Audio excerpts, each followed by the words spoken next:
Okay, if you want to go ahead, let's go ahead and get started.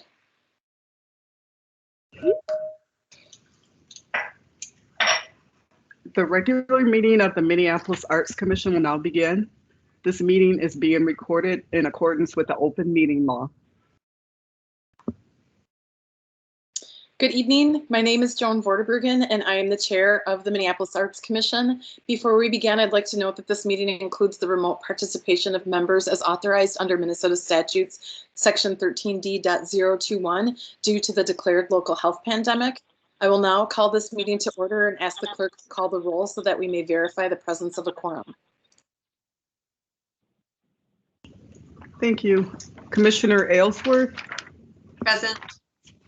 Commissioner Bedberry? Present. Commissioner Brinkman? Commissioner Silky Jones? Present. Commissioner Mansfield? Present. Commissioner Middag?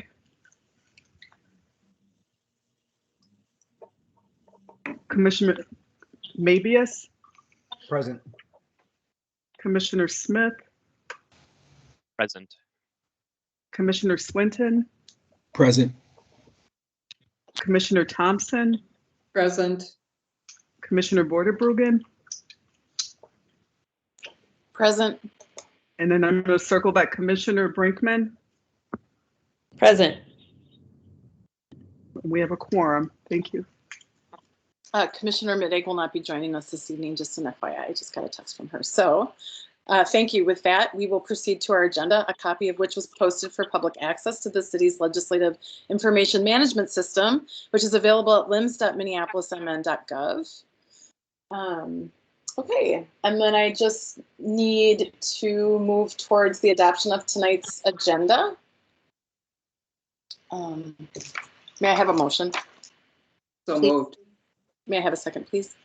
Second. Okay, we have a proper motion before us. Is there any discussion before the clerk calls the roll?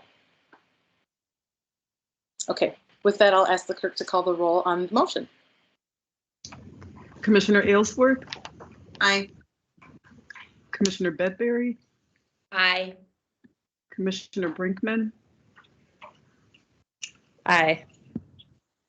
Commissioner Silky Jones? Aye. Commissioner Mansfield? Aye. Commissioner Mabius? Aye. Commissioner Smith? Aye. Commissioner Swinton? Aye. Commissioner Thompson? Aye. And Commissioner Vorderbruggen? Aye. That motion passes. And next, we just need acceptance of the minutes of which you should have received and is included in this evening's agenda from our meeting on October 20th, 2021. May I have a motion to approve the minutes from October?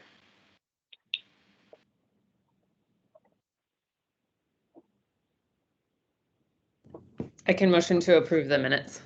I'll second. Thank you. Okay. We have a proper motion before us. Is there any discussion before the clerk calls the roll? Okay, with that, I'll ask the clerk to call the roll on the motion. Thank you. Commissioner Aylesworth? Aye. Commissioner Bedberry? Aye. Commissioner Brinkman? Aye. Commissioner Silky Jones? Aye. Commissioner Mansfield? Aye. Commissioner Mabius? Aye. Commissioner Smith? Aye. Commissioner Swinton? Aye. Commissioner Thompson? Aye. And Commissioner Vorderbruggen? Aye, thank you. That motion passes. Excellent. Thanks for getting through that, everybody, and welcome to November's Minneapolis Arts Commission meeting. I was just kind of talking in the green room or the waiting room about how this is the second to last meeting of 2021 and what an incredible year it's been, and how much I just really appreciate everyone who's here and all of the tremendous amount of work in so many different areas you all have advanced this year. So I just wanted to share that. We have a guest this evening that I'm super excited. We're all super excited to hear from, but just to let you know, we're going to go through introductions quickly. We'll have our commissioners introduce themselves. If you want to go ahead and mention your pronouns, your ward, and any update that you'd like to share, something that you're excited about briefly, or anything that just is on your mind really quick, if you want to share that. And then we'll introduce our staff. And then we will have our access and engagement ALT introduce our special guest this evening. So that's where we'll go. So does anybody want to kick off? And again, we'll just go ahead and tag each other as we move through. So what commissioner wants to kick us off? Introductions. I'll start. Okay, thank you. Lana, you want to go? You okay? Lucy Thompson. I'm a lay person, she, her, hers, from Ward 10. And my background is in city planning, urban design, and public art policy. It just because it's current in my brain, I watched the webinar through the Weissman today with Deani Whitehawk. Oh my God. I don't know if anyone else saw it, but it was just incredible. She's working on a new piece in the new chemistry building at the U. And so she's getting into glass. So it was really, really cool. That's one good thing about COVID, I think. I've been able to see a lot more things like that by just having to be home. And it was really great. I'm a big fan of hers anyway. But anyway, so I'll pick Lana. Go ahead. Thank you, Commissioner Thompson. I think we must be on the same wavelength because I too saw that webinar today and found it amazing. I think like the conversation around place-based work that can also take place in a different location, like her offsite time in Germany, was really a great testament to collaboration. So it's going to be up on the YouTube channel too if anybody wants to check that out. For an in-person event, I saw the High Point Archive over at MIA, and I found that really pretty inspirational this month. So my name is Lana Eelsworth. I'm from Ward 11, she, her, hers, and I serve as a layperson and a secretary on the Minneapolis Arts Commission. I'm going to tag Commissioner Swinton. Hello, my name is Jeff Swinton, and he, him, his. I'm out of Ward 7. And I got to see the Bill T. Jones, Arnie Zane performance at the Northrop, so University of Minnesota, and it was in conjunction with the Walker. You got to be on stage. It was incredible, right? So I was blown away. So that's my joyful, and that was last week. I'm still happy about it. So, and I tag Commissioner Mansfield. All right. Hi, Mari, she, her, hers. I'm an artist on the commission and a resident of Ward 8. This week's been kind of chill for me. I got my booster shot on Monday, so I've kind of just been feeling like I've been on a rickety boat for the last few days. Yeah. I'll call on Crystal. Hi, I'm Crystal Brinkman, she, her, hers. I live in Ward 1, and I am, what? Uh-oh, maybe things are glitching out. Okay, good. You guys are kind of glitching out, and I think it's my internet. So I'm looking forward to so many arts things coming up, and I'm excited to talk about the opening of the building tonight, but that's one of them. I will tag Commissioner Bedbury. Sorry, I was looking at Bill T. Jones because I had no idea they were here. So upset. Did I miss them? I hope they're still here. I'm like literally Bill T. Okay. Yes, I am on task. My name is Mandy Bedbury, and I live in Ward 10, and clearly excited to see it if it's still there. I did walk over on one of the nice days to see the sculpture garden. I'm walking distance, so that's to see Angela 2 Stars, especially after we had her as a guest last month. So that was fantastic. And yeah, why don't I tag Commissioner Mobius? Did I say your last name right? Mobius, is that correct? It's Mabius, but that's okay. Mabius. Thank you. Thank you. I know it's kind of counterintuitive. I'm Jack Mabius. I live in Ward 12. I work at the University of Minnesota as an administrator for the Institute on the Environment. Fun fact, I danced with Bill T. Jones back in the day. And I'm super excited to see that performance. What else am I excited about? I got my booster shot as well. I'm super excited about that. So, and I will tag Commissioner Silky Jones. Hi, everyone. Commissioner Silky Jones, she, her, hers, Ward 7. I also saw the Bill T. Jones show, and it was amazing and had me just so excited about being in a live performance again. Something else I'm excited about is the Rojo Collective is launching a pop-up shop between Thanksgiving and through December in the IDS Tower that I highly recommend everyone checking out. In addition to having artists' work available for purchase, they're also going to have a selfie museum that they're commissioning various artists from within the collective to create spaces for people to come and enjoy. So I'm really excited about that. And I will tag Commissioner Vorderbergen. Thanks. Joan Vorderbergen. I am excited to report that I just signed a contract today that finds me working as a freelance contractor in Ward 3, and there will be more to come, which is so exciting. It's like, oh, downtown didn't totally buck me off. I'm back. It'll be fun. And I was really excited to do a studio visit to an artist that a lot of you probably know that's also part of the Rojo Collective, Sean Garrison, today. That was exhilarating and just reminded me of why working with artists is such a rewarding process, just that energy and that creativity and that vision, and how fun it is to be in the presence of really creative and talented people. So that was a really kind of filled my sails. Yeah, so I will pass it to Commissioner Smith. Hey, this is David Smith, Ward 1. He, his. I'm a layperson on the commission. I've been meaning, I don't have any immediate plans, but I've been meaning to get over to the All My Relations Gallery for their current show. It sounded pretty interesting, and I have been meaning to go to that gallery for quite a while. So hopefully that'll be within the next week or two. I can make it over there. I'm not sure who else is left. That might be everybody. All right, are we missing anyone? Did all commissioners get a chance? Okay, let's tag Mary.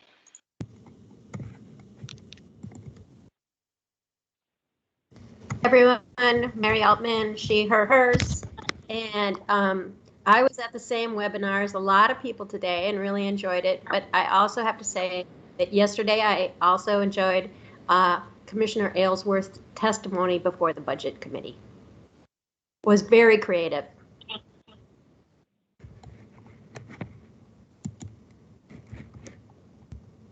Huge props. More to come about that on our agenda too. Tina, do you want to go? I am Tina Beach, a program assistant for the city of Minneapolis, and I do the administrative support for the Arts Commission. I've been under the weather for about a week, so I look forward to doing some of the events you guys have been mentioning. They sound really interesting once I'm feeling better. So that's it. Thanks for being here when you're not feeling well, Tina, and I hope you feel better soon. Okay, and I believe that we are moving on to our guests. If we've got all of our staff has had a chance to say hello. Is there anybody from the Access team that wants to give an introduction to our guest? Or I'm not sure. We didn't really talk about that. We can move right into. I can introduce. Really excited and grateful that James Scott, the director of the Capri Theater in Minneapolis, is here to join us. They're in a very exciting time. I mean, I'm sure you always are in a very exciting time, but but especially now. So thank you for joining us and just kind of telling us about the Capri Theater in general, what all the exciting updates are. And of course, as always, we're looking to how can we support your efforts and connect with you more. Take it away. All right, thank you. Can everyone hear me? I'm experiencing, okay, great. This is my third Zoom call today. The first two went swimmingly. This one, the audio decided not to connect to. So I'm on my phone for the audio portion. Thank you for the invite. Appreciate being here. I got to see my son's 9th grade orchestra concert last night. So that was my exciting art. He's an upright bass player. They were doing some music from La La Land, and he was really having to jam on the bass. So it was fun to see him really get active as opposed to just bowing all the time. The Capri Theater was, it's a little weird. I was trying to think. I normally give these talks as I'm walking people around the building. So it's trying to reimagine what this looks like. But we were built in 1927 as the Logan at the corner of West Broadway and Logan. We changed our name in somewhere between 30 and 32. I thought it was 32 until recently I saw an article that the Paradise was robbed in 30. And we're the Paradise. That became our name sometime in that period. Operated as the Paradise up to 66 when we became the Capri, and have operated as the Capri ever since. At one point, there were 13 of these small community theaters in North Minneapolis, stretching from Camden all the way down to Glenwood Avenue. We're the last operating one. I used to say the last standing one, but the Homewood Studios, which is opposite George Sherman's Homewood Studios, the Homewood Theater, is still standing. It's been condemned and should be torn down, but we're not the last standing one. We had capacity, just giving you a little background, we had capacity up to about 510 at one point. Now we're 250 seats. We're a little bit smaller venue. I don't know, still trying to find history on why the name changed to the Capri. I'm still trying to find history on why or who played here. We were built as a vaudeville stage. So we have a full stage house that at one point had 12 hemp line sets. So there was full intent to do scenery in the space, rigging in the space. But that period between the building of the building in 27 and really up into the 70s, I'm not finding a ton of information. So Crystal, you asked me, things that we would love to know. We're coming up on our 100th anniversary. We're thinking about writing a book about the history of the theater. And so there's some big gaps in what we know about this space throughout the years. I've got all kinds of anecdotal stories, but I don't have a ton of concrete information that I can provide. In 2 days out of our history that everybody knows about is January 5th and 6th, 1979, when Prince played his first public concert on our stage. We have photos from that night. Greg Helgeson, who's still in town as a photographer, took those photos. And we were able to purchase them, and we have them on display in the lobby. Really important night in our history. We get a lot of folks that come through on the Prince pilgrimages that happen around First Avenue, and the anniversary of his birth. It was the anniversary of his death. But it's still only 2 nights out of the 94-year history of this building. So we really try to lean into everything else that's happened in the space over the years. PCYC, which is the agency I work for, it's a youth services agency that's been in North Minneapolis now for 65 years, purchased the building in 1984. PCYC purchased it without the intent of operating it as a theater. They purchased it with the intent of moving their high school into the space. So they operate a contract alternative high school, which was created by state statute in '73, which allows us to take youth that are not succeeding in the mainstream school district and move into graduation. So we can let kids stay with us till they're 21. We can cater the classwork that they need around the credits that they're still missing. And as of 2 years ago, the last years that we had decent information on, we were graduating about 85% of those kids that came to us graduation that were eligible to graduate within a year. So that's a big part of our mission. I bring that up because we're really youth focused within the Capri space, have been since they made the decision in the early 2000s to save the theater. There was a point where the board was on the fence as to whether or not the space was usable. It was run down, the boilers were shot, there was a lot of money that needed to be put into it, but they made that choice to keep the space open as the community asset that it was, and to look forward to continuing to be a community asset. At that point, they hired Carl Reichert, who now runs the Textile Center, Kevin West, Dennis Spears, Greta Oglesby, and T. Michael Rambo to be the team that created the programming within this space. 2005, we started a campaign to do the expansion that we completed a few weeks ago. And then 2009 happened and the bottom fell out of everything. So we took a portion of the money we had raised at that point, improved the lobby space, improved the sound system, improved the lighting, reopened the Capri to great fanfare. RT was one of our big champions at that point, and operated the space until 2015 when we started the campaign again. So we started what we called phase 2. And over the course of 15 to 20, we raised about $9.5 million of the $12.5 million that it took to build this space. That's New Markets tax credit was a big chunk of that funding, but the rest was all private funding. The Capri is committed to about $2.2 million that we have to put into the building, our skin in the game, and did a 20,000 square foot expansion and remodel on the space. So this is the part where I would normally be walking you through all the rooms, but so we have 250 seats in the Capri itself, all brand new seats.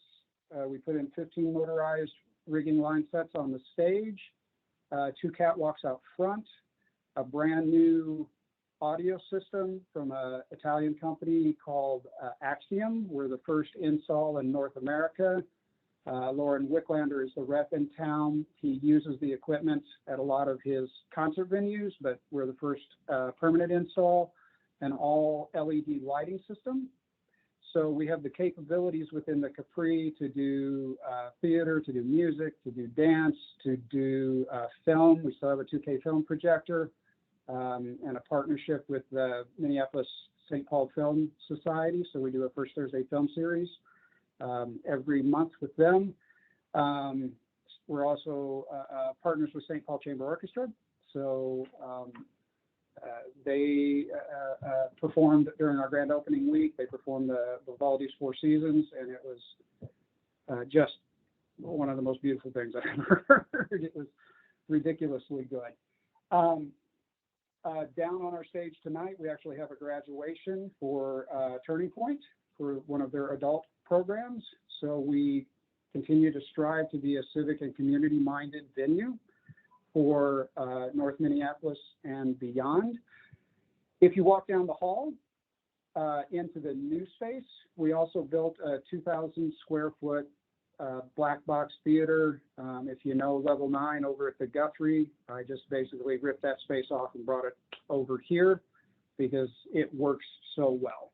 So we have the sky deck above where we can do lighting and rigging and sound up above the stage. We can set up 125 seat theater configuration in the space. We can set up about 135 U-shaped configuration. We get a lot of requests here for fashion shows. We've done a couple of different annual meetings for local foundations, receptions. Tomorrow afternoon, we have a repast in the space. just tried to make it a space that would serve whatever purpose the community needed. There just wasn't a space similar to it in North Minneapolis. The Urban League has a smaller space in their basement. UROC has a couple of decent conference rooms, but there was no large space where you could do a 100-person reception. We had a wedding reception. That was one of the first events we did in the space.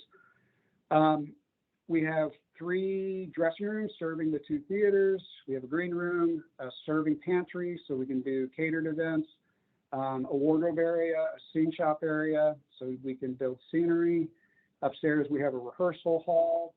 And then part of the youth-oriented portion of the building, we have a Best Buy Teen Tech Center. So again, 2,000 square feet of computers that are fully tricked out with Adobe Photo Suite. We have a state-of-the-art recording booth and engineering booth, which is becoming one of our most popular spaces. There's a video recording and editing space with green screen. And that space is open to youth in the community 3 to 7. We'll eventually get it open 3 to 8, 5 days a week. There's no fee. There's no classes. It's just show up. This equipment is here. Use it. We have a digitizer pad that we have a student that's here practically every night, just drawing like mad on. She's creating so much beautiful work. If you're not aware of the Teen Tech Center model, it's part of a Computer Clubhouse network that reaches across the world. So these youth will be sharing their work with youth in Cape Town, with youth in Holland, with youth in Asia, with youth in Mexico and Europe. And there's 17 tech centers in the Twin Cities. So we're also starting to develop sort of a community where we're sharing work amongst the other teen tech centers here in Minneapolis and in St. Paul. There's an art gallery facing West Broadway. So we have almost 45 linear feet of visual art space. I live down in Edina. I almost wreck my car every time I drive through Hopkins because I love the Hopkins Art Center and how their public art is so forward-facing out onto the street. So we wanted to make sure we created a space very similar to that. We put the marquee prominently back on West Broadway. That was one of the big pushes for me coming into this space and developing it. The marquee was sort of tucked around the corner on Oliver and West Broadway, so you really didn't notice it. It's back where it was originally when the building was built in 27. And we now have a vertical mast, so you can see it about 3/4 of a mile up West Broadway to the west, and you immediately see it as you come around the curve on West Broadway, heading west from the east. And it's been an incredible marketing tool for us. We're hearing a lot of people coming in and saying, oh, I just saw the King of the Kosher Grocer was going to be playing at the Capri, and I saw it on the marquee. Or we had Ward 4 and 5 debates, and 75% of the people who showed up had seen it on the marquee. So it's been a very successful tool for us having that back on West Broadway. The last thing I'll say about the space is all things to everyone is a dangerous model. But that's the approach we're taking towards this space. What is it that the community needs? How can we serve them? How can we create a space that allows folks to come in and imagine and create, but also taking my theatrical background, Kevin West, Dennis Spears are all still on staff here, Gregory Graham. We wanted to make sure we created a space that people could come into and create the highest quality work that work to match any other work in the community. I think the right way to say that. Peter Moore was just here for a 4-week run of King of the Kosher Grocer. I just mentioned that. He started a new stage company, Stage North, and was able to rehearse the show in our rehearsal room, build the scenery in our scene shop, do all the costume fittings out of the wardrobe area. Tech and perform the show here, had his opening night party here. All of that was able to be done under our roof. That's a model that, to the best of my knowledge, doesn't exist anywhere else in the Twin Cities. And we've lost a lot of these smaller garage type theaters in the past 3 to 5 years. And that's a void we're hoping to fill here at the Capri, to create a space for these itinerant companies that still exist. And I'm starting to see, with Give to the Max Day, I'm starting to see some of them are popping back up, resurfacing, that I haven't heard from in a while. So we're real excited to get into that world and be a support space for these smaller companies that are looking for a home. That's my pitch. Any questions?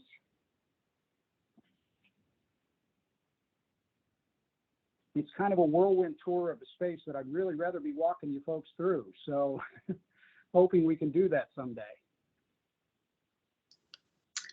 I have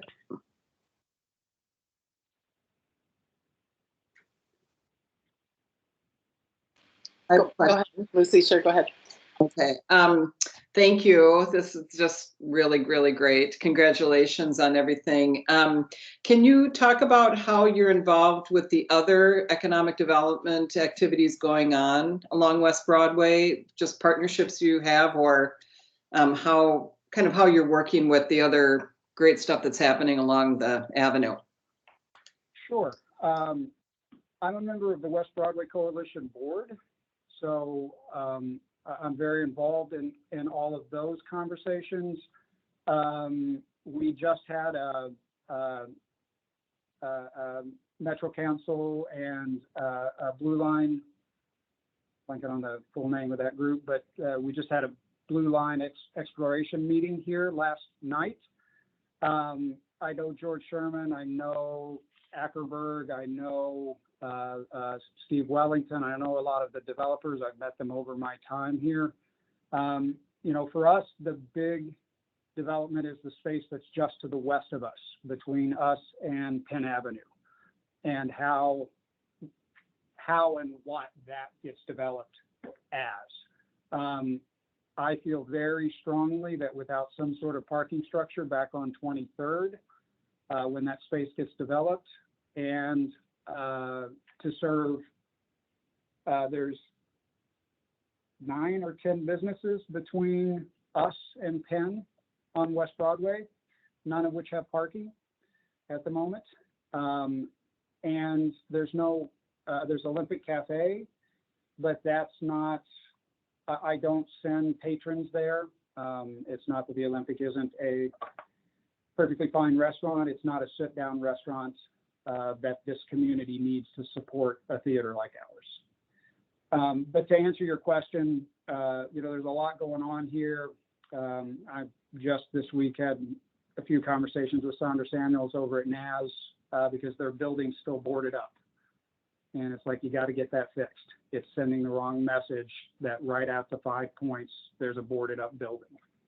And what we're trying to accomplish is not only to bring art into this community, but to bring the communities outside of North Minneapolis into this community.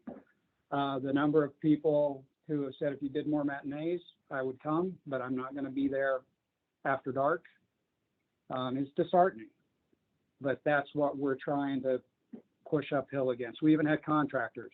We had an appreciation night. I neglected to say we opened the building on October 3rd. That was our grand opening day. I just sort of launched into what we have here. But on October 1st, we had an appreciation night for the contractors. I just wanted to, throw a little party for them. And maybe 20% of the folks we invited came. And these are the contractors that worked on the building. And when we asked them, when I asked the GC to ask them, that was the response we got. I'm not going to bring my wife into North Minneapolis on a Friday night. So how do we change that narrative of the less than 1% of this community? This is an amazing community that I get to work in. There's wonderful, warm, caring, artistic people here that live here and have lived here for 30, 40, 50 years. But it's a small percentage of this community that's controlling the narrative. And that's the conversation that we're having up and down the corridor, is how do we change that? Thank you. And thank you for pushing that dominant narrative, pushing against that dominant narrative. It's really unfair to the community who lives there and the people who rely on that corridor, as well as all of the people who the Capri Theater can serve as a wonderful anchoring institution for art and cultural experiences and economic, anchor. So I just want to sincerely thank you for visiting with us and telling us more. I'm not surprised that there's a whirlwind of activity happening, and just want to really, thank the Access Group too for inviting you to come today, and would love to stay connected somehow. I'm not sure if there's any other questions or comments from my fellow commissioners before we thank James for joining us this evening. Anybody else want to comment or add? Well, I have a question. How can we best kind of stay updated or kind of in the know about what's going on and public events or programming that's happening there? How can we find out and attend? Sure. Two different ways. Everything's up on our website, so thecapri.org. And there's also, I'm not coming up with exactly where it is on our website, but a site to join. We send out an email blast. We try to keep it to one a week unless there's something, a bunch of stuff going on. We don't want to drown people's inboxes, but those are the two best ways. The email blast is primarily our work centric. So we have a Legends series that Dennis Spears curates, the First Thursday Film Series, our partnership with SPCO, the work we do with our youth. We have this Saturday, we have a 5th through 8th grade arts camp. So every third Saturday of the month, we have an arts camp. So it's more focused on our work, but if we do have space on that, we add other events that are happening. But we have a beautiful website. Archstone, which is a local company, helped us develop it, and it's gorgeous. We couldn't be more proud of it.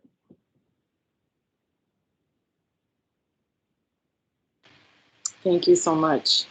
Excellent. I encourage everybody to jot that down and go to the website and sign up for the newsletter. It would be super cool to stay in the know. And thank you again for joining us this evening and sharing of your time with us to share all the amazing work that's happening. And it sounds as if there's just a lot to dig into, so it'll be fun to follow up and make a visit too. Sure. And I'll put it, I'm more than happy to give tours. I am so proud of this building. I love showing it off. So my name's on the website and my email's there. If you want to come individually, or if you just happen to be passing through, please do stop in. It's a beautiful space. Thanks again. Awesome. Thank you. Thank you. Right. Thank you. Hi, Lana. I'm going to sign off and head downstairs to an event. Okay, thanks. Thanks. All right. Moving on. That was great. It's always so inspiring. And thank you, Access, again, for facilitating this for everybody. It's just a wonderful way to stay connected in these times and really dig a little deeper into great work that's happening in our communities. So unless there's anybody had anything else to add, we will move on to the next item on our agenda. Okay, which is MAC opportunities. We have a couple of things listed here. And one thing that I think that we will add in just discussing some good news about vacancies too. But first is the public art events that are forthcoming. And I'm not sure, I know that Access has some information. I'm not sure if that's going to come with your updates later. And if we just want to talk really quick about the events themselves and have Mary give us a really quick logistics and RSVP. But if anybody wants to add, certainly feel free to do so. But Mary, do you want to just quickly comment on the dates that you want to see commissioners present and what we can look forward to? Because this is like several years of work and Yeah. legacy work for the city that we were a big part of. So, And for the artists, the artists really pushed themselves on these projects. So there's 2 events. One is on Thursday, December 2nd. You received an invitation to that. That is an invitation only event. So, it's in the conference center, and we're gonna try to keep it to like 100 people because of COVID. That's really a dialogue with the artist, and Tristan's gonna facilitate that. And nearly all of the artists are gonna be there. The audience besides you is really the arts media and arts curators in town. One of the goals is just to, raise the artists up and draw attention to their work, and with people that can get the word out about the December 10th event, and also with people who can advance the artists' careers. So there is also an optional tour at 2:00 that day. That's if you haven't signed up yet, please do. On Friday, I'm going to send out a reminder. I think it will fill up. And then on December 10th is the larger public event. I keep calling this the 10-story party, which is kind of a challenge. It's going to start off with remarks. It starts at 4, but the remarks start at 4:30. The mayor's going to speak. Joan is going to speak. Councilmember Goodman's going to speak. Tristan Al-Haddad, the lead artist, is going to speak, and we'll have some sort of blessing by an elder. And this all happens around the same time that the sculpture does its little short light show. So there'll be some musical performance during the light show.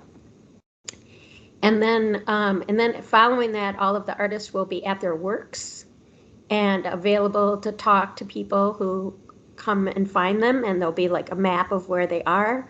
There'll also be food. The food's being provided by Pimento, and there's going to be food on both the first floor and on the 10th floor. One of the cool things is the 10th floor will be open, which is normally just open to employees and has fabulous views.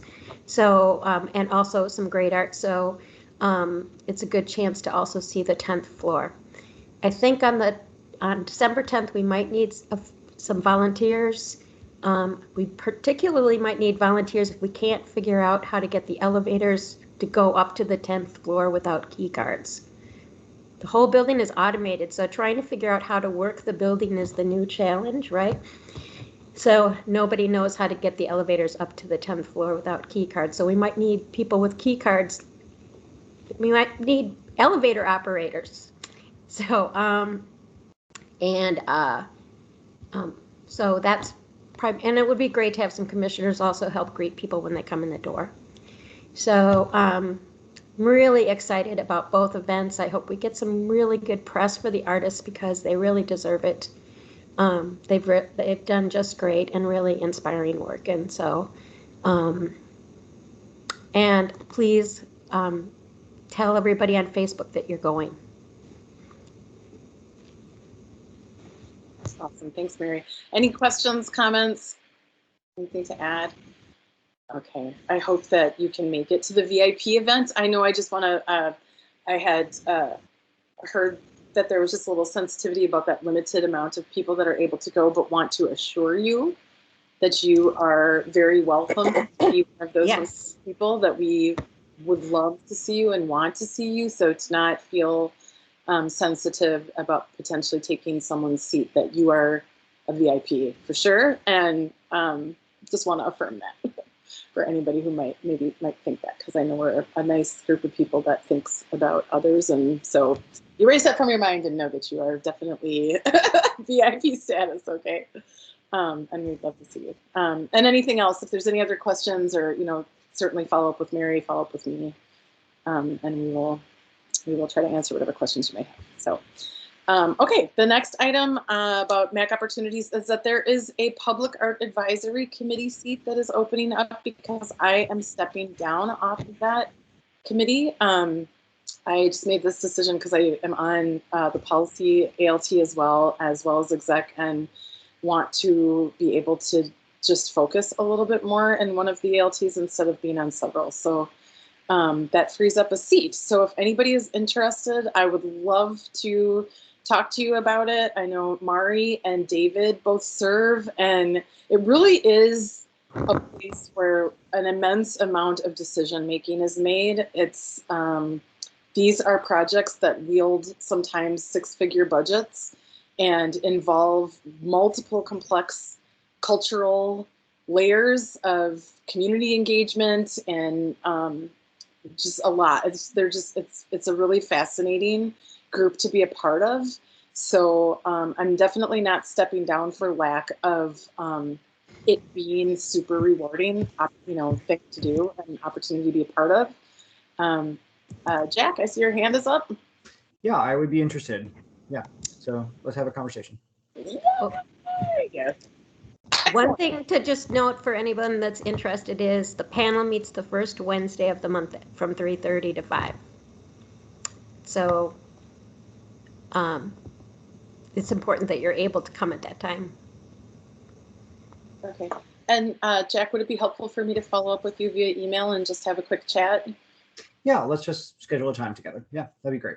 Awesome. And if anybody else is interested too, I mean, I thank you, Jack, so much for stepping up, but like certainly if you're interested, please feel free to reach out and we will navigate that. So thank you though, Jack, for stepping up. All right, any other questions about public art committee seats? Okay. The next item then is the Convention Center panel opportunity. Annually, there is a collection of artwork, part of an arts program that exhibits 2D artists in the Convention Center. It's led by Leslie Palmer Ross, and I apologize that the name of the organization that does that work for the city is escaping me. But they Art Force. Thank you, Art Force. Thank you. Sorry about that. And so basically, it's an open call. Artists are paid, and it's a panel selection. It's pretty.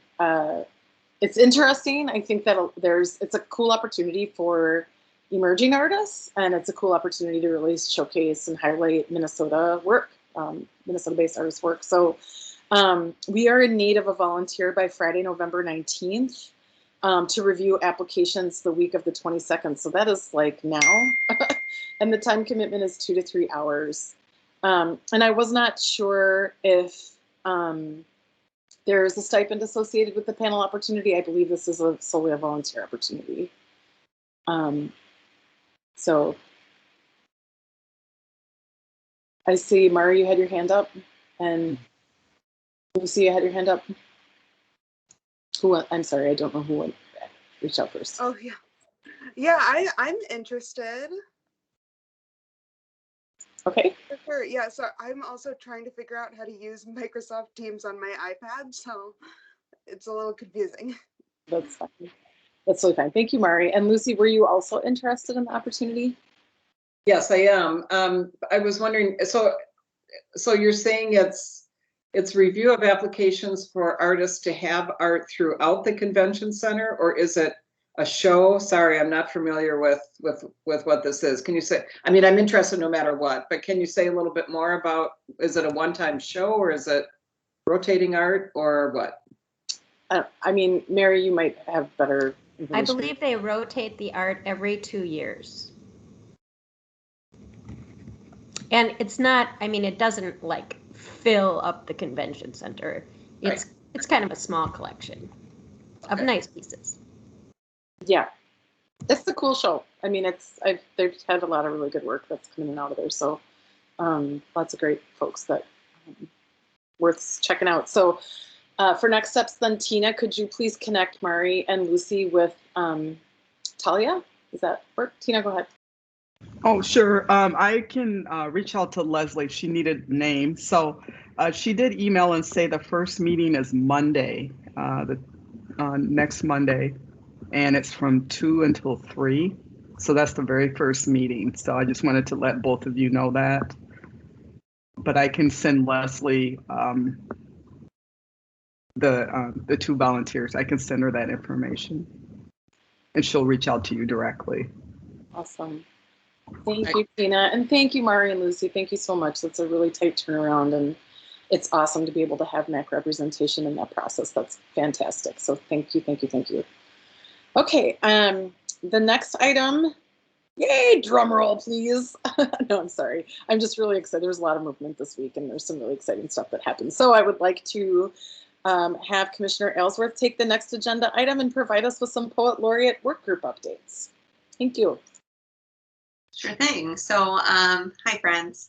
Poet Laureate Work Group Initiative is continuing to move along. We've been meeting about every 2 weeks pretty consistently on Tuesdays. So thank you, Jack, for running our admin work for that to keep us on track, and also for formulating some awesome documentation out of what was, consistent conversations over the course of those meetings. We were able to present those ideas yesterday at the public hearing for the budget. So if anybody wants to review it, it is up and available on the city's YouTube channel right now. It's a relatively short meeting. I was pretty surprised that I was one of only about 5 speakers from the community that had input on the budget. So I was nervous that it was only one of us representing, and then I thought, well, 1 of 5, pretty good on that front. So hopefully that was a good introduction to the planning work that we've done to kind of draft an idea of an overview that will continue to be developed with community input over time. I'm committed that if this doesn't make its way into the budget for 2022 as we envision for an April announcement, that I'm in it for the long haul. So I would really like to push forward to make sure that this is something that happens for our community. And I'm very appreciative that MAC was called in to have a role in this work. I think that was something in the past few years of my time on the commission we've really been advocating for. And so that was a nice use where council members approached us with an idea for support. So that said, our working group is by no means a committed tight group of nobody else welcome. If any other commissioner wants to throw their hat in the ring and join our group, you're welcome to. Currently, we have representation from the Loft Literary Center. Lucia there had helped move forward an initiative in Pittsburgh for a Poet Laureate, so she's been a really tremendous resource for our group. And we have support through Hennepin County Libraries. And then we're going to continue to broaden our outreach in a mindful way. So that's going to be maybe more talking points for our next meeting. Lucy reached out to and wanted to know where some of those documents lived online. So if anyone has interest, under the general tabs on Teams, you just click on Files, and I created a folder that's called Poet Laureate Working Documents. So that's what we're going on. It also includes 2 PDFs that we shared for the public record when we submitted for the public hearing yesterday. So that's where we stand. Now it's not really a sit back and wait. It's a continue to drive and move forward and try to get this flushed out as much as we can with the knowledge that someday it's going to happen. I just hope it's really soon. I think I see a hand, Lucy. Go ahead. Yeah, it's me. I did find all those files, but I wondered, I thought you had said that there was some kind of a summary of the research that you did from other cities' approach to Poet Laureates, and I didn't find that on there. I opened everything else, so I saw the rest of them. Did I just miss it, or is it just called something different, or does it not exist? I misunderstood, or no problem. That's not one of the documents that's uploaded, but I did email you some of the key references that we used. So that was like email conversations within our work group, and then developed through the course of those bi-weekly meetings that we've been having. But I sent a message that has some, top ones for Poet Laureateships, and also one for youth Poet Laureates that we looked at in drafting our own. Okay. Wonderful. Thank you for doing that. Thanks. Yeah. Any other questions from the group? Feeling good, feeling like, hey, this is something really tangible that we could now bring forward and address. So thanks for the support on that. Joan? Yeah, I just want to call out something that I've been thinking about a lot as I've been observing this process, and thanks everyone for including me. And I have not been participating in the work group, but I've been privy to a lot of the updates and just how the work is advancing. And I just think it's worth noting that, we had council members who reached out to MAC to advance something that did not exist. And that through some really great strategy, this is manifesting. So the formal adoption that we did of the work group, the public documents that were generated. And I just think it's interesting to note the strategy that's behind this coming to life for our own learning, that like working with our elected on agenda item that they care about, and how this has moved forward serves as a pretty interesting template for what other types of work that may be similar to this could look like.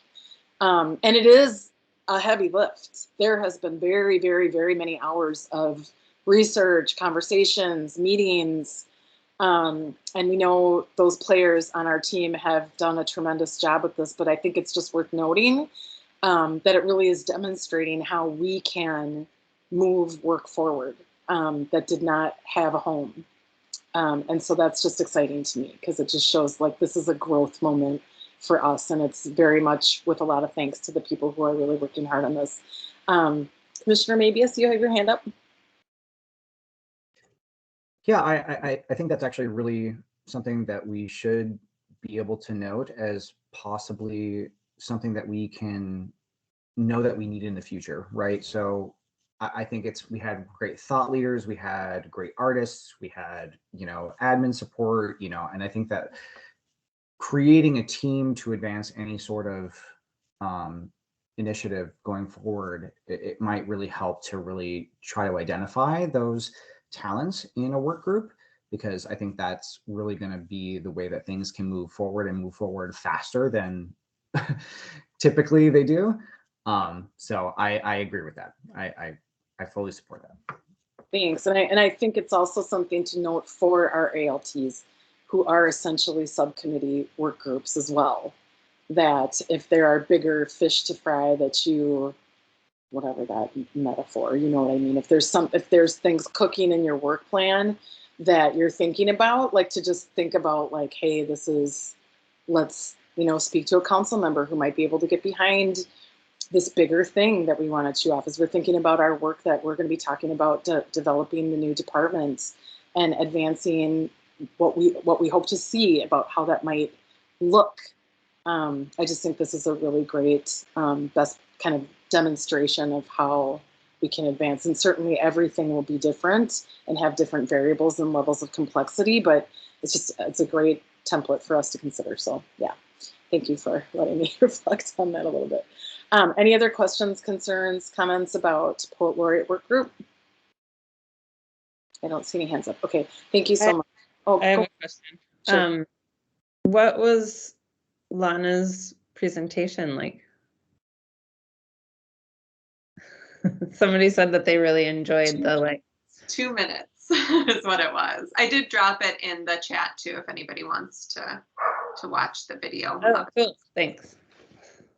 My comment would be it was very well prepared and very articulately expressed. We clearly have a talented speaker on our team who is able to articulate the key talking points really well. And I felt made a really great case. And I did get feedback from one artist today who said, I had no idea that we didn't have a poet laureate. How is that even possible? How is it possible? And so there is some visibility happening here too within the arts sector. That's also an important part of being able to move stuff forward. So that's nice to hear, even as it was like, we know, we want it too. We definitely feel it's important, and that's why we're working so hard on it. So, We've also had really great feedback on Facebook, PS. Oh, that's great to know too. Awesome, thank you. Okay, any other comments, questions? Feel free to watch Lana's presentation to the budget committee and send her any feedback or questions you might have to, or participate if you wish to jump in. There's room. Okay, the next item on our agenda is the draft MAC work plan discussion. So we are at 6:30, and we also have some action learning team updates. I think a lot of the updates will exist within the work plan discussion, but I just want to be mindful of that. I'm not sure how many of you have had a chance to review the work plan document ahead of us meeting this evening. Hopefully you were able to take a look at it. I also just want to ask, do we want to go through, so there's clearly four subcommittee groups, right, that have this draft plan. Do we want to walk through each of them and have the chairs of each of these groups sort of give a high level and then just discuss one by one and maybe give a couple of minutes to each for people who might have questions about those priorities? Does that sound like an okay to organize this? Okay. All right, I'm seeing some head shakes, yes. So we will start then with, and would it be helpful for me to share my screen? Do we want to just do that for ease? Okay, let's do it. Awesome. And hopefully this will work. Open share. I'm not seeing anything. Do I have that capability, Tina? Do you know? Maybe you don't. I'm not seeing that I can choose. Yes, you should. It's that arrow facing up. I click it and it gives me nothing but a blank black page. So, well, then I'll drop it in the chat. And if anybody is able to get a share screen, maybe I don't know, Tina or Mary, if you can, but I'll drop it in the chat and we'll just keep moving. Okay, let's start with exec. So I'm just going to go ahead and read this off. Clearly, we have, let's see, myself, Commissioner Aylesworth, Commissioner Bedbury, Swinton, Thompson, who are serving and have served and are going to continue to serve as far as I am aware. And we do have an additional seat available for a vice chair if someone is interested. We meet monthly, the second Tuesday of the month from 5 to 6 via MS Teams. So like basically the Tuesday before this meeting in the evening. And our key I think work is that we advance the agendas for every month. So we discuss that, but there's a whole lot of other conversations that happen. So item number 2 is supporting the completion of the 2022 work plans for all the action learning teams. So we do have representatives from each of those teams that do report out to exec. So it's a really nice group to have kind of a sounding board for the work that each group is advancing, and then seeing how does that need to fit into the agenda and any other, concerns or just items that we need to discuss or figure out or provide some leadership for. We have identified 3 key priorities, which we are articulating in this now. Item number 1 is diversity, equity, and inclusion, and I do feel like there could be some more specificity applied to that priority, but for right now, without having those conversations, and that might be a retreat item too, about what does that exactly mean? How do we prioritize that throughout all of our ALTs? But for right now, this is a priority for us, and we are asking everyone to continue to have this be something that you are looking through the lens of DEI with all decision making and prioritizing that in all of the work that we're doing. The second key priority is the development of the new Department of Art and Cultural Affairs. So we wish for that to be a through line in all of our action teams and subcommittees, that we are figuring that out and prioritizing it throughout our work plans for 2022. And then the third item is the development and implementation of the Poet Laureate initiative. So that too is an initiative that we have adopted and that we want to that we formally adopted and that we want to have show up in most all of our action learning teams work in some way. So we haven't really had a chance to talk about that in depth. So I guess I'll stop here. Is there any questions or concerns about kind of the second item on execs, just about those key priorities? And again, if you have feedback after the meeting, because we are a little short on time to deep dive on this, I welcome those conversations because we want to adopt this next month. And so we want to get to done, and we'll be sending more, another round of drafts around for people to send feedback for. So anything that's coming up for anybody in this moment right now, you can keep moving. I don't see any hands.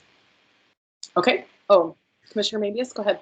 Just very quickly, so we had a DEI committee or we still do at the university at the Institute on the Environment, and we decided to adopt justice as well. And I think that's a really important, not just because it's another letter on top of DEI, but I think it really encompasses a lot of things that a lot of artists are really concerned about right now, and whether that be climate justice or justice, social justice or whatever. So I would ask that there be consideration to add justice to DEI to encompass justice. Yeah. That's great feedback. I see some heads nodding. Would love to hear from anybody else. I did note that in my draft that I have open on my desktop too, and included it. And so we will talk about that when we review this draft again, but welcome any other feedback.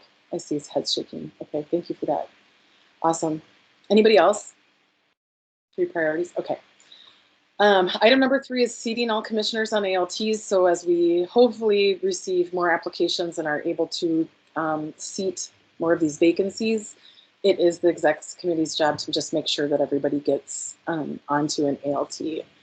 And I just want to note that Commissioner Mabius, we did not do that immediately. And that was because Jack so generously jumped in on the Poet Laureate work group, and that was a heavy lift. So really excited that Jack's considering the public arts ALT, and I think that would be a great fit. So item number 4 is generating a plan with clearly defined outcomes and execute for a full commission retreat for Q1. It's a little bit of an ambitious goal. We wanted to do a retreat this year, but with the work plan coming up, events, Poet Laureate, it was just everyone is working really hard right now. And so adding that did feel like something that we might be able to do a little better job on defining what those outcomes will be if we execute it in the first quarter. So between January and March. So more to come about that. And then lastly, delegating the creation and completion of an end of year report. So that is exec's work plan. Is there any other comments or feedback? And again, you're welcome to follow up later on too. I don't see any hands. Okay, I am going to copy and paste access and engagement's draft work plan into the chat.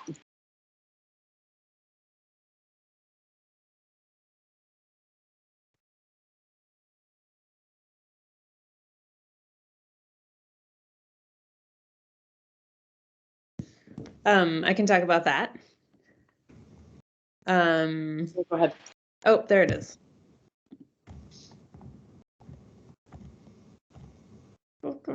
So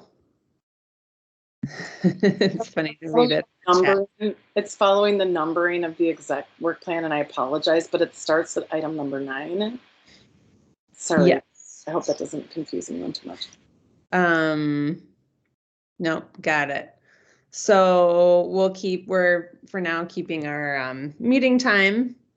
For 2022, we are going to generate and follow through on a plan for facilitating incentivized participation in a convening of artists who have already completed, that part is already done, surveys about working internally at the city. And that we aim to happen in Q1.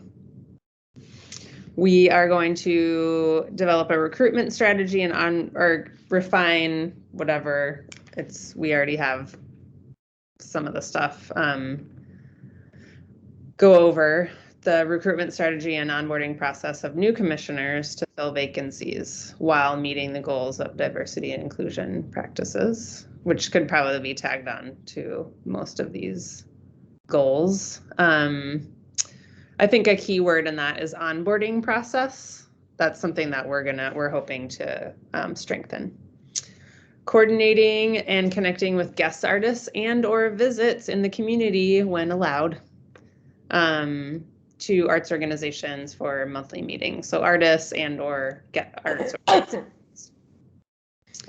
And then we really hope to partner with the emerging Department of Arts and Cultural Affairs staff to kind of bolster that goal of increasing participation and inclusivity in the arts in general in Minneapolis. But I think we're all looking to be a part of that work too. And I know the commission's hopefully going to be involved as a whole, but we can maybe take the lead or manage some of that partnership.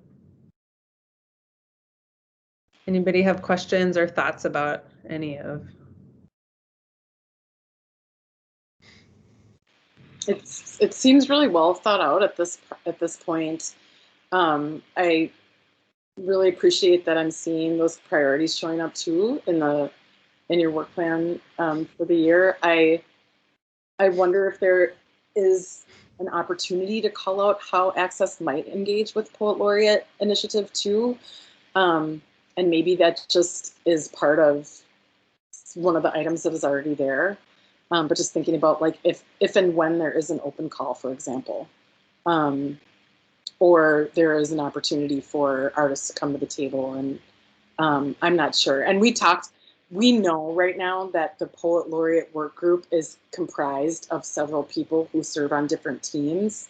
And so how that work rolls out is kind of yet to be seen, depending on decisions that are made, right? And how, if the project is funded and all those sorts of things. So we may be providing some updates, but just something to be thinking about.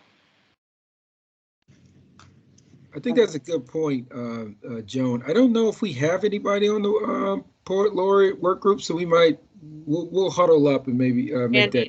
Mandy is? Okay, all right, we're good. Okay. Yeah, that's helpful. And maybe in general, and we can talk about this at our meeting, but in general, like an intentional focus on kind of amplifying or working to increase communication around opportunities in the city in general. So Poet Laureate being one of them, but other aspects as well, other opportunities as well, but we can talk about that. I have made a note. Awesome. Any other questions or comments? Great work, you guys. Thank you for focusing on this. Okay, I think we'll move on to policy and advocacy. I'm gonna make a new note so we don't get, hopefully it's not quite as confusing. Okay. Commissioner Ellsworth, do you want to, I don't know if you want to go ahead and just quick run through. Sure, no problem. You know, a lot of this did have some overlap in the Poet Laureate conversation, so we can kind of move through at a good pace here. For policy and advocacy this year, we're looking to develop a plan for MAC's role with the newly created Department of Arts and Cultural Affairs, and helping to guide MAC advocacy on all those budgetary items, and also provide support as needed. So that's our filler statement to say that as we experience this year, we anticipate that there'll be some more causes that come up in the future that we'll want to throw our hat in the ring on. So that gives us a little bit of room to absorb new initiatives too. One way to absorb those new initiatives is going to be to strengthen our communications with council members, with city staff, and with the department at hand. Tracking MAC's outreach biannually and also seeking accountability as we grow those opportunities will be used as a proactive resource for policy projects going forward. Support of the Poet Laureate Working Group across all ALTs. I think that's what we were just discussing. So I think we do have good representation, thanks to Mandy for being, you know, from Access and Engagement. And then if Jack joins the Public Art Advisory Panel, I think we'll be a well-rounded group, because Hava and I are both serving right now in policy and advocacy. That way we can all act as a sounding board for broader MAC engagement too, because I anticipate that there'll be more opportunities as this picks up steam. In addition to that, we want to track and assist revising art policy initiatives on a city level, working in collaboration with the one and only fabulous Mary Altman. So Mary has graciously mentioned that she may join in our December meeting. So I'm going to find the invite to forward your way, Mary. But I was just looking at the calendar today, and it's set for December 1st at 1:30. So if that's something that works for you, if it does not, we can certainly reschedule around your calendar, because I know you're a very busy lady, and we certainly want to talk a little bit more about what initiatives we can move forward with you through the city level, through policy and advocacy for 2022. So that's where it stands right now. The one thing that certainly needs to be reflected here is some more EDI initiatives, if you will, so that I've been looking right now at some of the resources on the City of Minneapolis website, you know, some of the SREAP programming and initiatives that I think Sean talked to us about last year. And so just kind of revisiting some of those documents, revisiting some of those online resources to see what we can call on that makes the most sense for our team is what we're going to be looking at additions before these are formally adopted. Thank you. And I think one thing I want to just highlight here is that our subcommittees are maturing, which is awesome. We are becoming a lot, I think, cohesive and working together and getting things done, and kind of knowing our roles and responsibilities are becoming more defined, at least as far as I can tell, and I'm happy to discuss this further. But where you see some of the gray emerging, like who's responsible for what, where there is some, it kind of feels to me like we are reaching a point where our subcommittees can also be collaborating a little bit. So I think that we're getting just a little bit more sophisticated in the fact that we're able to do a little more and can take on a little bit more than we have in the past.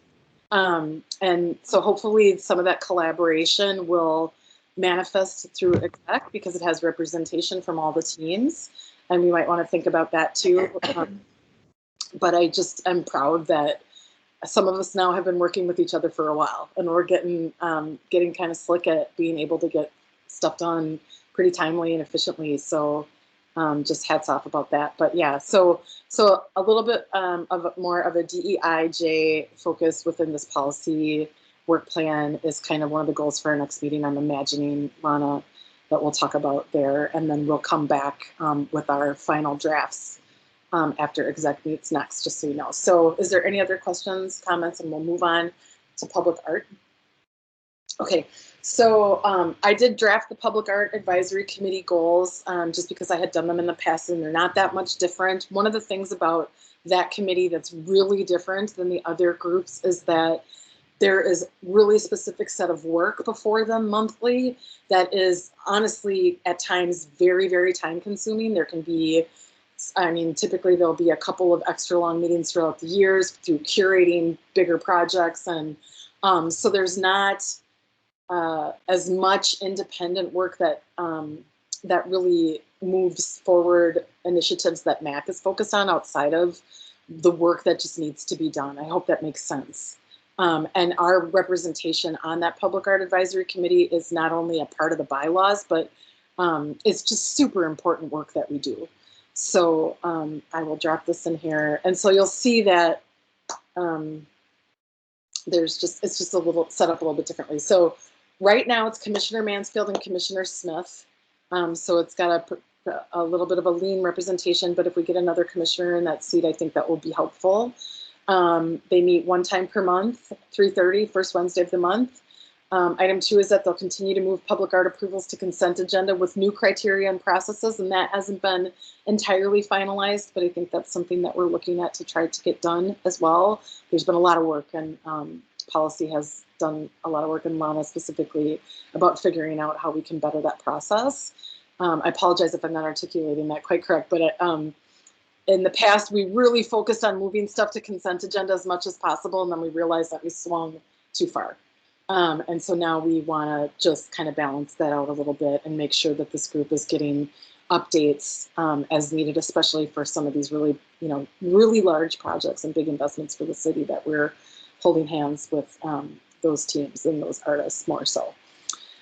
Working with the Director of Public Art on public art policy updates. So this team will be working as well on some of those policy updates that will happen. So again, you're seeing a little bit of collaborative opportunities happening between policy and public arts. So definitely that we'll want input from both groups. Assisting with and enrolling MAC members to participate in public art review and selection panels for city art projects. So there's stuff that comes up within the public art committee and opportunities. And so that's something that won't be limited to the public art committee necessarily, that obviously we extend to other MAC members. And then prioritizing DEI, will add the J in all of these efforts.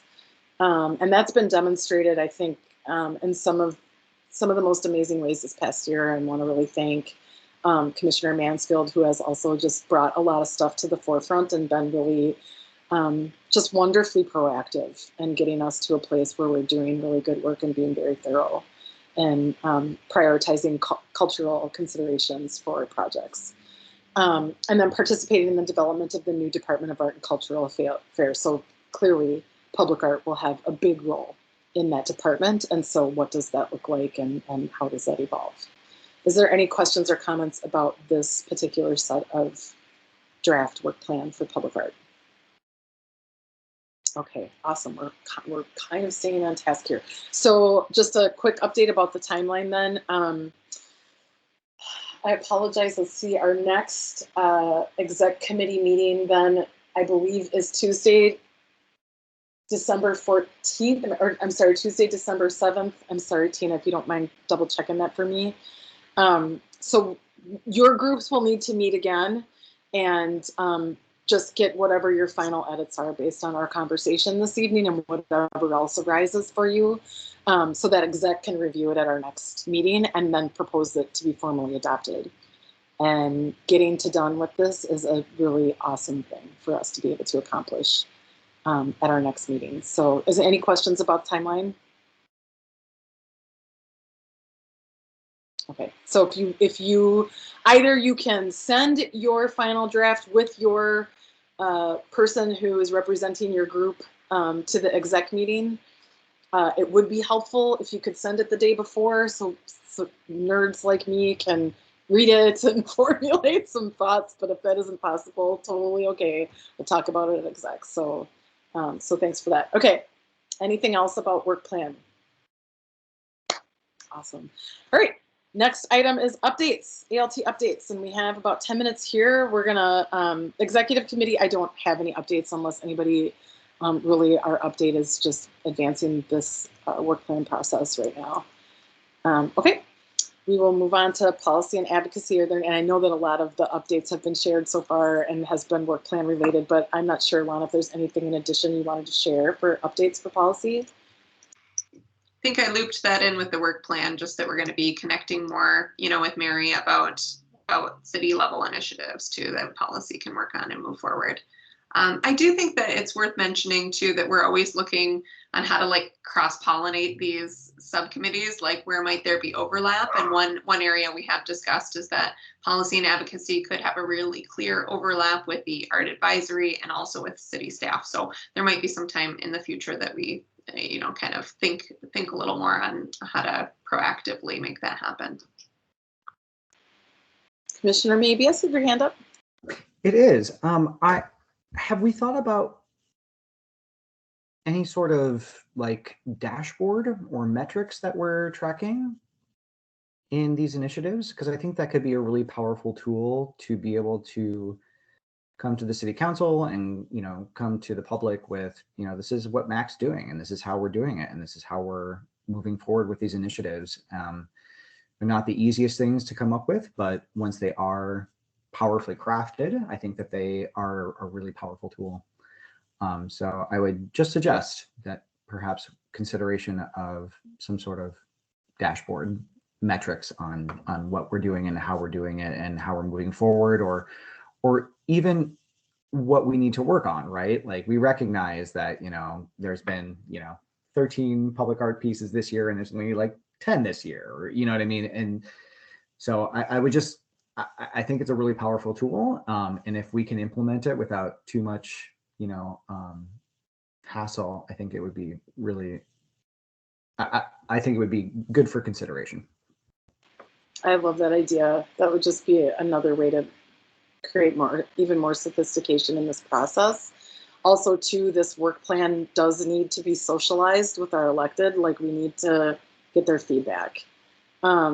We have some new people coming in. And so I think that's part of the priority of the policy team, too, to just think about how can we once again institute a good canvassing effort about what we need to be sharing with our council members and provide talking points and materials then and a way to support all of you to be able to do that. So that's one of the things that I'm excited to focus on, because I want to put some capacity into that, because it does take capacity to do it, and a lot of our folks are really busy. So I think that'll probably be something that I'll bring up with policy too, is just that how do we get you guys ready to get out there and meet with your council members and show them the work that we intend to do and find out what their agendas are. Some of them being new to the council and being like, hey, we're here to serve and we have constituents and we are very excited about our relationship and our working relationship with you. And what would you like to see as well? So that's forthcoming. I know that we wanted to do that canvassing effort this quarter with this work plan. I don't know that that's a realistic goal for us with everything that's on the table right now, but certainly if you feel you have the capacity to get some feedback from your council member before we finalize the work plan, I would encourage you to do that. But again, without a really clear process, I I think it's just not going to be in the mix this time. But it will be good to get their feedback coming, in the near future, hopefully in Q1. Andy? Never mind. You answered it at that very said Q1. I was like, because I have a new city council person starting, so that's what I was asking. Never mind. No, I'm glad you're thinking about that. That's good. It'll be helpful. Again, we will want to just be strategic about what we are bringing, so there may be some poet laureate push, there may be some, hey, development department push, or it may just be, hi, welcome, and I'm your commissioner, So I think we just have to give that a little bit more thought and hopefully not overwhelm, but just really start to keep developing these relationships, which will be awesome and helpful. Okay. Any other questions, comments, Lucy? Just something to think about too. I think Lana, you and I talked about this, but how do we do it when there's more than one Ward 10 rep? So do we go together, just coordinating how we have that conversation too, just something to keep in mind. Yeah, I think that a clear process will be really helpful for everybody. So we can talk about that. And then I know Lana had made a really awesome kind of template for us to follow. So maybe just providing that, updating that, and making sure that people understand how to use it too will be a real good thing, so that we can also track our notes and what's been said. And it's always good to kind of document that when it's fresh in your head. So we'll work on that, and I'm going to be happy to try to help that along as well. Okay. Public Art Advisory Panel, Mari, David, I'm not sure if you have any updates that you want to share right now. If you do, now's your chance. If not, it's okay. At the last meeting, the panel did their first look at the draft policies for the portable collection and made comments. I'm now shopping them around internally a little bit, and then I'm going to meet with the advocacy committee and get their input, and then I have to meet with the internal city facilities committee, and then they'll go back to the panel, maybe even the advocacy committee. We'll see. Thank you. So we're doing a lot of tweaking right now. Awesome. That's great. Okay. Any questions, comments? Okay. And access and engagement updates. I think this is kind of exciting. And then we will have one item that I want to add before we leave. It'll be really quick, but we're going to have Tina update us about how many people have applied to be on the commission. She's got some good news about that. So access, take it away. I think the only kind of quick update is we are trying to plan for a December meeting, a fun time, party time, artistic time. And we have a couple thoughts, and we've been just kind of hemming and hawing on how to get people's input because of all the kind of restrictions around our communication.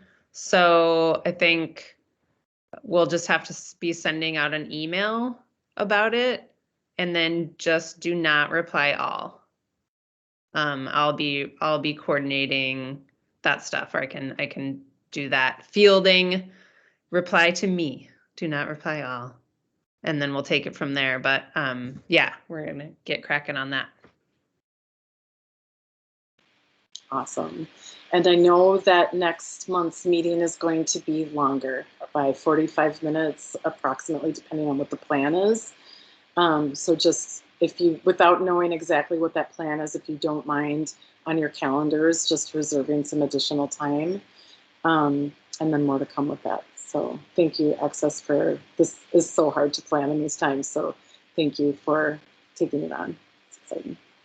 Anything else? Okay, Tina, how many applications do we have? You said we have some. Woo-hoo. Yeah, so we have 2 commissioners that reapplied, and then I have 4, and I believe I'm waiting on 1 more from your recommendation. So we'll have 5 applications. Yes, so a total of 7. That's fantastic. That's really great news to end tonight on. Thanks, Tina. I appreciate that. And Mari and Mandy and I have been our interview committee. And so we will continue, as far as I'm aware, and try to find times to get these people through. If anybody wishes to participate in that, certainly you are welcome. It's always fun to meet new people and see what they're passionate about. We will continue to use to prioritize DEIJ in that process, and we've made that real clear. That is a big priority for us. So any other comments, feedback about that? Okay, let's see here. 7:01, not so shabby. With that, we have completed all items on the agenda for this meeting. I will ask members and staff if there are any other matters to come before this meeting. If not, and without objection, I will declare this meeting adjourned, and we'll see you in December. Thank you all so very much for your hard work. Yay, thank you. Happy Thanksgiving, everybody. Thanks. Thanks, everyone. Bye. Take care.